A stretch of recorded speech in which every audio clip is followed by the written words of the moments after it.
All right.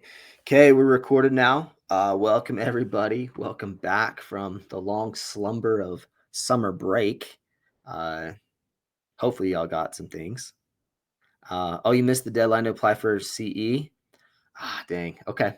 Well, we'll talk about concurrent enrollment too. If you ever want to join, we can definitely do that. Okay, so this is personal finance or financial literacy. It's all the same class, same thing. So just so you know, this lesson is being recorded for learning purposes. And so I will post this to the class just so people can see it.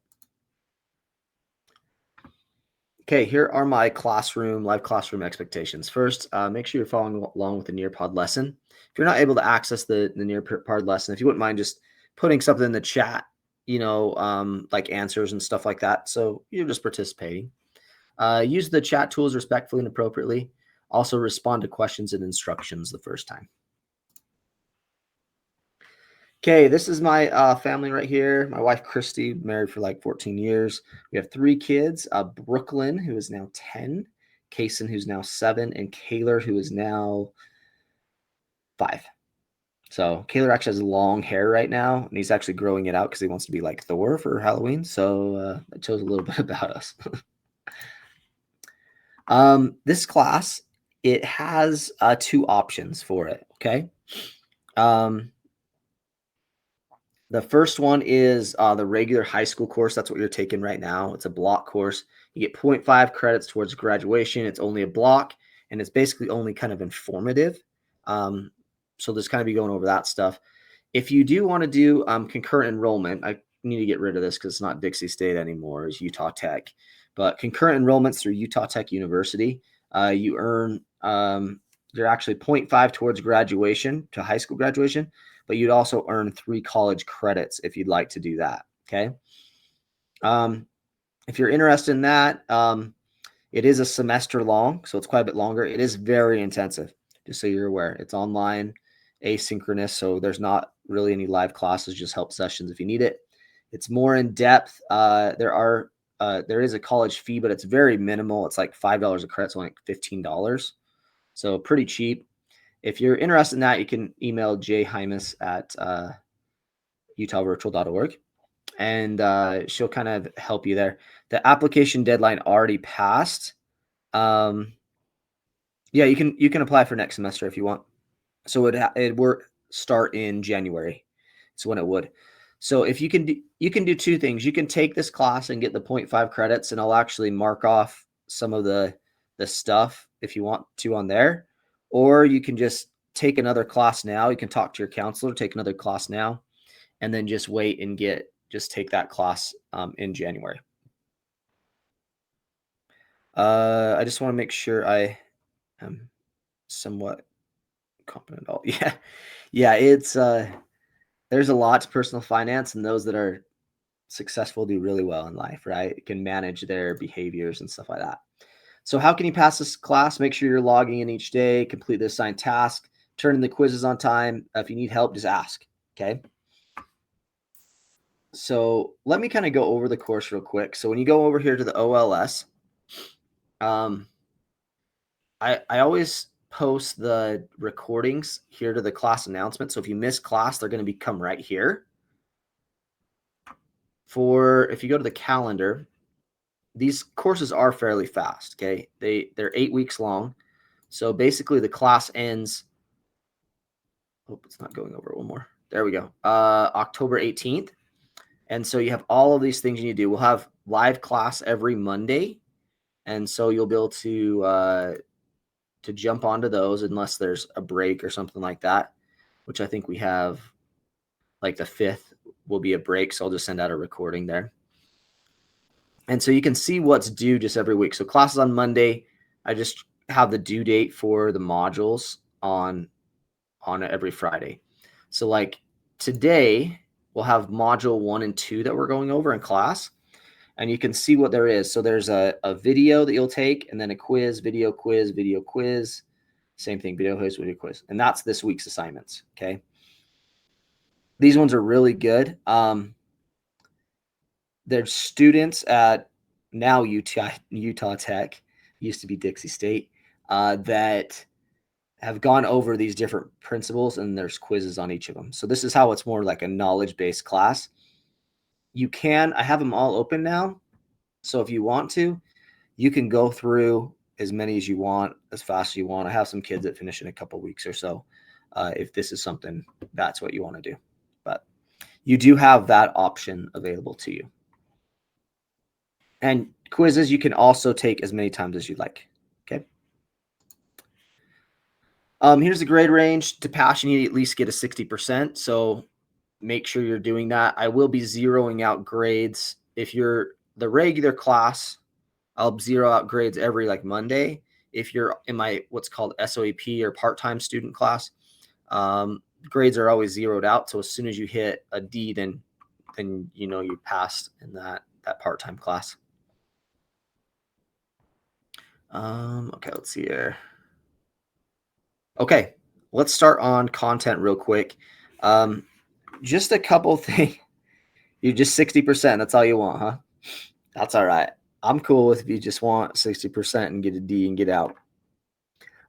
Here's a lesson objective here. Given quizzes in the OLS, students will accurately answer multiple choice questions about the role of cultural, social, and emotional influences on financial behavior and rational decision-making process, and the steps of financial planning with 80% accuracy across one trial.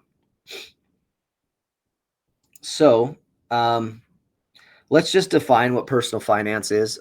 Going through this, we're going to be going over like a little bit of taxes, a little bit about insurance, a little bit about risk management, a little bit about banks and investments and college applications, education in order to increase your potential earning income so you have more money, and being able to do all that. Okay, so but a brief definition of personal finance is the financial management which an individual or family unit performs to budget, save, and spend monetary resources over time, taking into account various financial risk and future life events. For example, one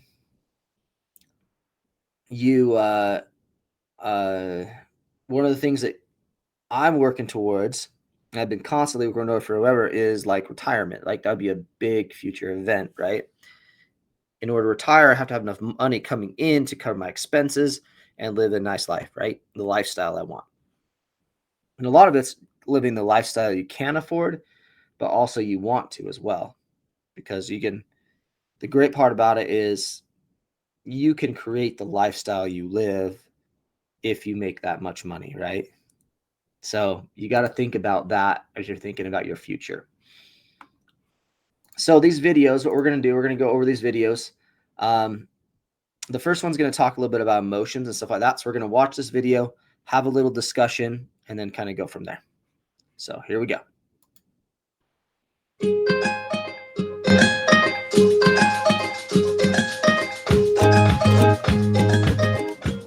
Evaluate the role of emotions, attitudes, and behavior in making financial decisions. Recognize that individuals are responsible for their own financial decisions and for subsequent positive and negative consequences. As humans, we are faced with financial decisions every day. What to eat for breakfast, whether to drive to school or work, what clothes to wear, what college to go to, or what city to live in. People do crazy things for money, and it motivates behavior, both good and bad. Money is emotional. Most financial experts.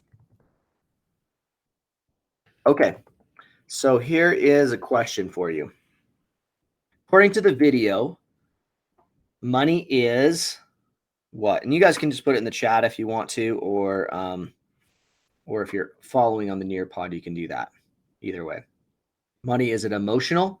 Is it worthless? Is it everything? Is it logical? What do you guys think? Oh, what does that keep coming up? Logical, emotional. So we got a couple different things here. Okay. Well, they said it as money is emotional. Okay. It's interesting how much we tie emotion, like money, with emotion. Like that's like the number one cause of divorce, I think, is basically money issues.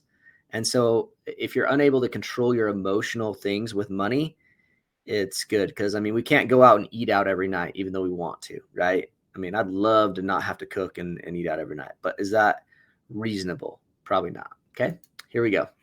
Oh, crap. No, I didn't want to do that. Now I messed up. Okay, good. It's keep me the same spot. Here we go. Experts agree that money is more about managing our emotions, attitudes, and behaviors than it is about how much we make. The challenge. Okay. Making financial involves your emotions, attitudes, and behaviors. Challenge is to try to make money and financial decisions not be emotional. If you can take out the emotion from this topic, then you can modify bad behaviors and attitudes that are leading to poor financial decisions and poor money management.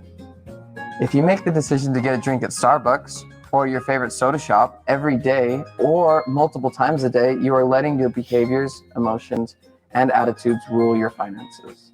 In order to overcome that potentially bad spending habit of overspending at Starbucks, you need to change your behavior, which requires managing your emotions. Recognizing that money is emotional is the first hurdle to overcome in learning how to take control of your personal finances and set yourself up for a bright financial future. Recognizing that we are each responsible for our own individual financial decisions is the next step in this process. Whatever positive or negative consequences come from our decisions is our own doing. Okay, who's responsible for your own decisions? Friends, government, mentors, or myself? Good, yourself, or you are, right? Hopefully you understand that now. You're responsible for your own. If you decide to take out an auto loan to purchase the latest and greatest model of a vehicle and have a hard time making monthly loan and insurance payments, you alone will have to face the consequences of either selling the vehicle at a loss to get out of the loan or perhaps taking on a second job to make the payments and keep the car. Conversely, if you work hard every summer during your high school career to earn money and save enough to put yourself through college debt-free, you will get to reap the positive benefits of that good financial decisions. Graduating college debt-free is an extremely empowering feeling, which will set you up for many future positive financial decisions in your life. Recognizing and accepting that we are each responsible for our own financial decisions and for the positive or negative consequences that come along with them is a very valuable lesson to learn.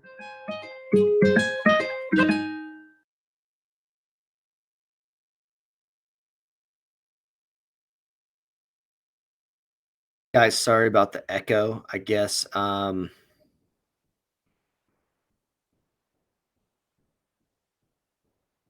me see. Oh, I did get the link in there. Okay. Sorry about the echo. I didn't realize I didn't mute myself during the video. So, okay. I'll learn better next time. Okay, so what we're going to do is we're going to analyze the role of cultural, social, and emotional influences on behavior. So what I want you to do, hopefully this, I don't want the student names. Okay, cool. So what I want you to put here on the Nearpod is, if you could buy anything in the world, what would it be? Don't hold back. What would you buy? Aston Martin. I like it. I like it a lot. Okay. Manners. Mansion, maybe? I don't know. Manners. I don't know if you can buy manners. I think that's behavioral. You have to learn how to do those. A nice house, the moon, 1957 Impala. Small house with lots of land. Like it. Pizza. Vintage clothing and things. Every single instrument known to man and unknown. Okay. All right. We must have a musician on our hands here. What other things, guys? A ranch in the mountains of 200 acres. Okay. I wouldn't buy much, mostly instruments and video games. Okay. Cars. I like it. Some people said cars, an electric guitar. Very good. A Bugatti. Side-by-side albums. All right. We all got those dreams, right? We all have those wants we want. An island with all the necessities of life. Love it. Love it, love it. Pay your mom more. Oh, that's nice of you. So charity kind of stuff. Very cool. Okay, so we're going to move to the next one real quick here.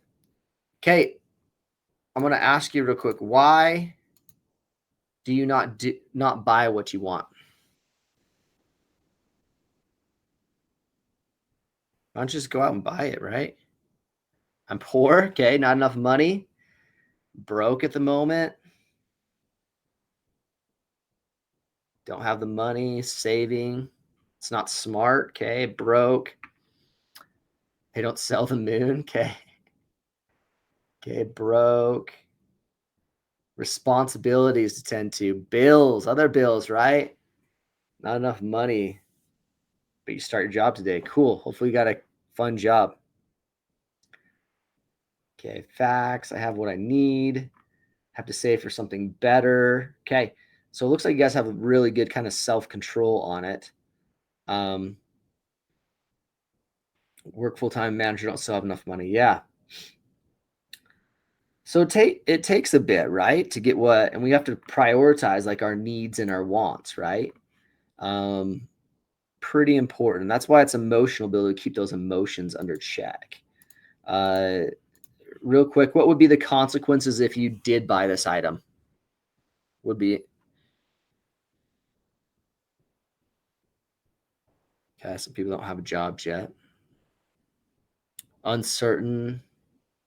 You'd be in debt, jail, or repossession. I don't think they're going to send you to jail, but they would come and repossess it. You didn't do anything criminal. You just didn't pay your bills. I would probably be in debt. None owe the moon. Wouldn't be able to enjoy it. Too expensive to take care of.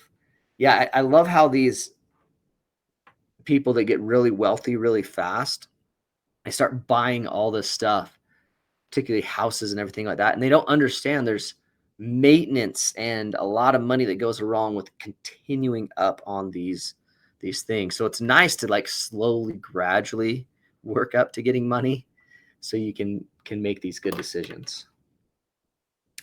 That'd be death.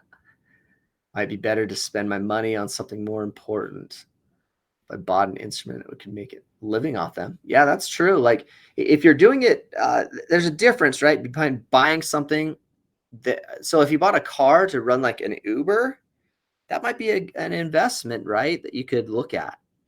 So that might be something to think about, right? Is the thing that you're buying or want to buy going to make you money? Think about a rental property or something like that. Depends on how much it costs. Of now be in debt. Sometimes wanting things is more beneficial than owning them. Yep. Also happiness and land for my family. Yep. So there's a lot of things to think about when we go through it. Okay. And I thought I had another video here. Is that all my slides? Really? I swear I had another one here. Well, apparently I shortened my thing. That's all right. I guess we're having a little bit of a short class here, but let me just review real quick the class. So remember, class announcements I'm going to post up here. Okay, the videos. Live classes are always Monday. If I do send out a recording, I'll just put recording, and then I'll send it out. This week is module 1 and 2. So if you go to content, you can see module 1, module 2. Just watch each video and do the quiz. Watch each video and do the quiz. And if you want to jump ahead, feel free to jump ahead, right? Rather have you done. And if you're really motivated at the beginning and just slow down, then maybe it'd be good to get it all done sooner rather than later. Okay. All right. Well, I need to make this longer. I don't know where my other slides went.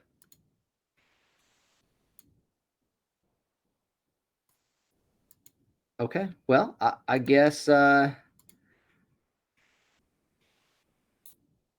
swear I had more. Okay. Well, it's all good. So, okay, if you have questions, please reach out to me. There's my contact information if you need it. And everybody have a good day. I guess it's the first day of class, so everybody wants to break it already, huh? Okay, if you have any questions, stay on, and I will be on to answer any questions. But go get module 1 and 2 done. See ya.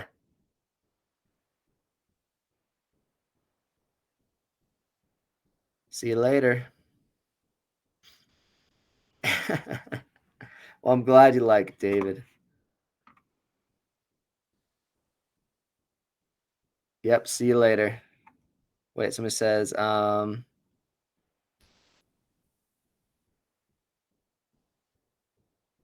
let you stay on for another 5 minutes or so. I gotta shut her off. So thanks, everybody. I'm gonna stop the recording.